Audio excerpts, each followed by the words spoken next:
Descendiente de migrantes japoneses, la partida de nacimiento de Alberto Fujimori señala que nació el 28 de julio de 1938. En 1957, ingresó a la Universidad Nacional Agraria de La Molina. En 1984 fue nombrado como decano de la Facultad de Ciencias de dicha universidad, de la cual poco después fue elegido rector. Fujimori comienza su carrera política en 1990, cuando se presenta como candidato a la presidencia en las elecciones generales de ese año, al frente del movimiento Cambio 90, ganando dichas elecciones. Aún no lo sabíamos, pero un dictador había nacido y la pesadilla fujimorista estaba por comenzar. En la campaña de 1990, Montesinos, quien ya para ese entonces era un abogado especialista en defender a narcotraficantes, reprime un problema fiscal del entonces candidato Fujimori. Una vez elegido, el presidente lo nombra director del Servicio Nacional de Inteligencia, sellando una asociación que definiría su presidencia. Montesinos es un alter ego que hace todos los trabajos sucios, ¿no? Entonces tú le dejas que haga todos los trabajos sucios, que incluyen operaciones de grupos Escuadrones de la Muerte.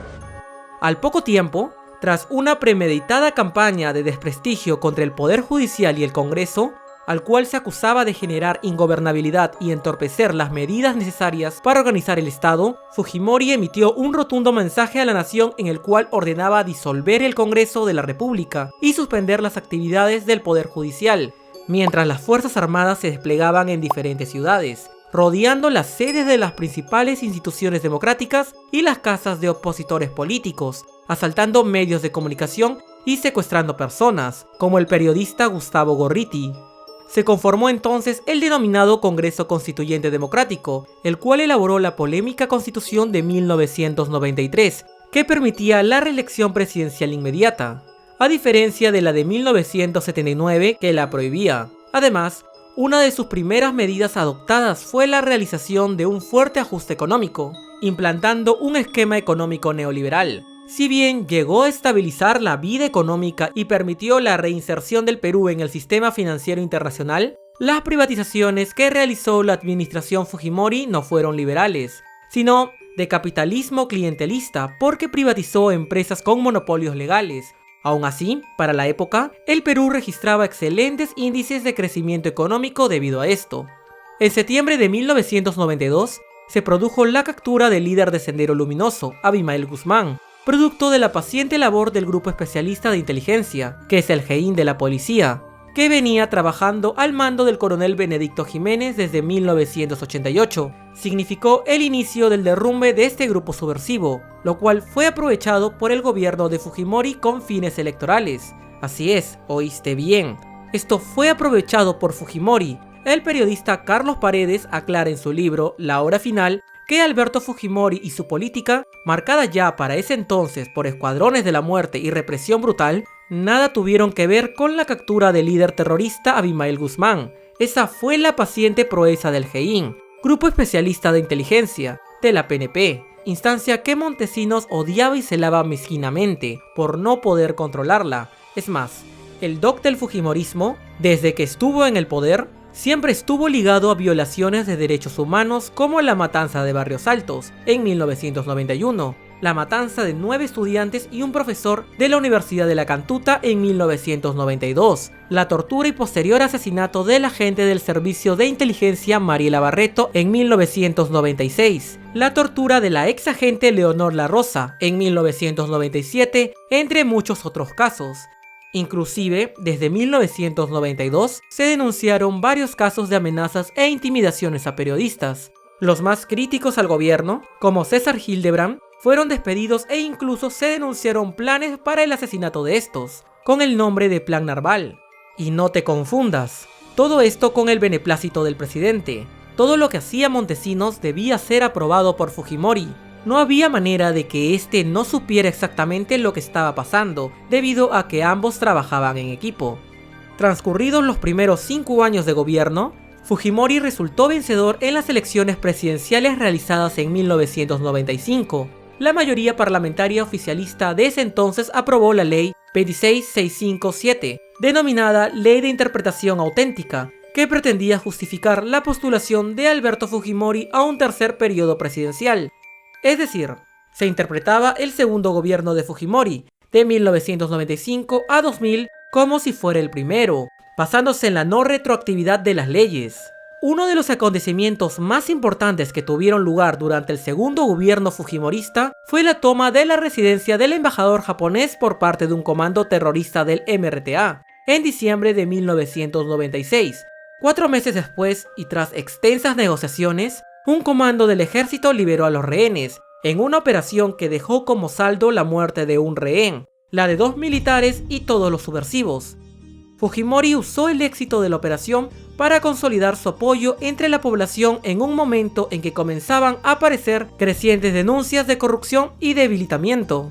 Para tener a la opinión pública a su favor, el fujimorismo inició una intervención en los canales de televisión y periódicos para obtener el apoyo de estos para su gobierno y el ocultamiento de actos de corrupción.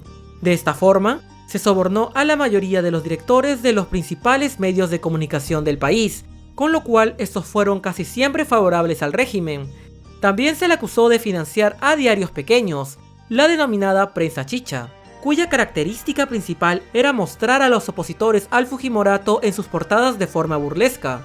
En los siguientes años, la crisis económica, el marcado acento autoritario del presidente y los cada vez más sonados casos de corrupción en el gobierno terminaron por minar la credibilidad y popularidad de Fujimori. Fujimori logró ser reelegido, pero esta tercera elección presidencial fue duramente criticada dentro y fuera del Perú por las fundamentadas denuncias de fraude. Inclusive, durante la toma de posición de Fujimori, sus detractores iniciaron protestas y el 28 de julio tuvo lugar una de las manifestaciones populares más grandes en la historia de nuestro país, la Marcha de los Cuatro Suyos. El 14 de septiembre del 2000 empezaría la caída del Pinochet peruano. Los entonces congresistas Fernando Olivera Vega y Luis Iberico mostraron los famosos Vladivideos. En estos videos se observaba cómo Montesinos sobornaba a dirigentes políticos, de empresas privadas importantes, de comunicación y de gobiernos locales para que se pusieran a disposición del gobierno. Fujimori cesó a Montesinos de su cargo formal como asesor, agradeciéndole descaradamente por los servicios prestados, en un acto que provocó la total indignación en muchos ciudadanos. Además, Fujimori entregó personalmente $15 millones en efectivo a este delincuente como indemnización. Es duro de creer, pero en este gobierno la corrupción estaba a flor de piel. Sobre el que había sido durante años el hombre de confianza del presidente, recayeron acusaciones de blanqueo de dinero, narcotráfico, contrabando de armas y asesinato. La mano derecha del entonces presidente huyó del país, y la tormenta política acabó provocando la dimisión del propio Fujimori, la detención por corrupción de gran parte de sus ministros y personalidades de su entorno. Alberto Fujimori pasó a ser Alberto Fugitivo, debido a que huyó a Japón como el fraudulento que siempre fue, para luego renunciar vía fax a la presidencia del país. En 2001, después de la captura de Montesinos, las autoridades judiciales acusaron a Fujimori de cargos de corrupción, violaciones de derechos humanos y crímenes de lesa humanidad. Tras varios pedidos de extradición por parte del gobierno peruano a su homólogo japonés, que fueron denegados, en noviembre de 2005, Fujimori llegó de forma inesperada a Santiago de Chile, donde fue detenido y puesto en libertad condicional bajo fianza 6 meses más tarde.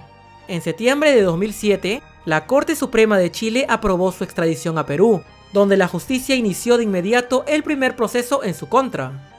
Porque a raíz de mi gobierno se rescata los derechos humanos de 25 millones de peruanos, sin excepción alguna.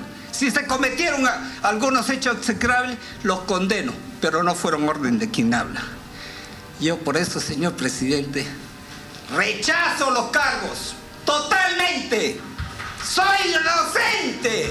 El 7 de abril de 2009, el Tribunal Supremo de Perú condenó a Fujimori a 25 años de prisión, al hallarlo responsable directo del asesinato de 25 personas y de 2 secuestros, crímenes perpetrados durante su primer mandato presidencial.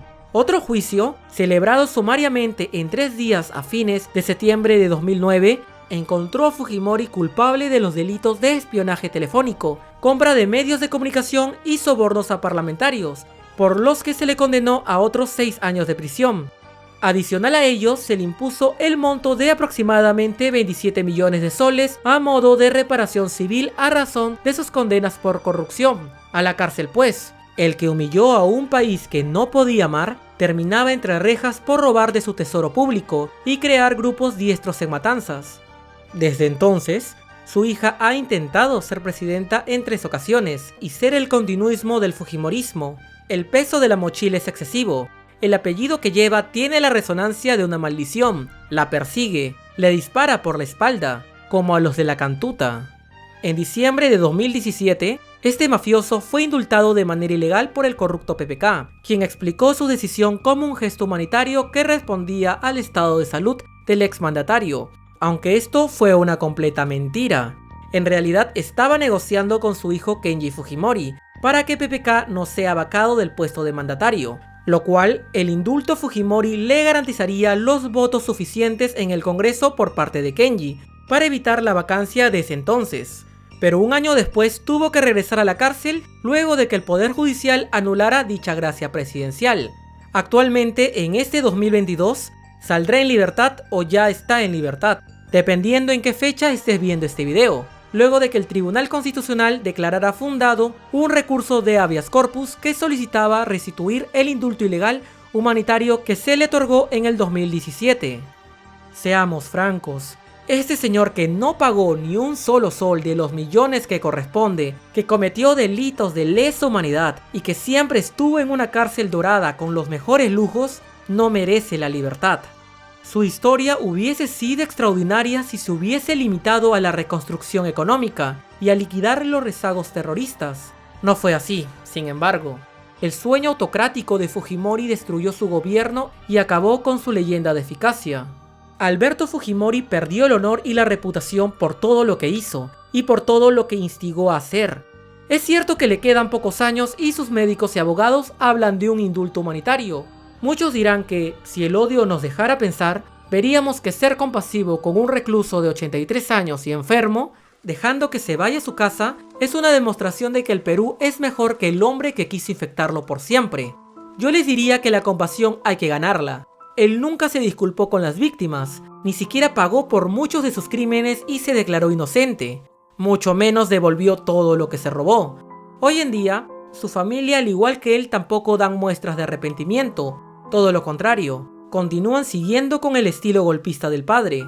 Todos los presos deben ser tratados por igual y deben tener los mismos privilegios y no gozar de cárceles doradas como la de Fujimori. Vivimos en una sociedad muy injusta y esto tiene que cambiar.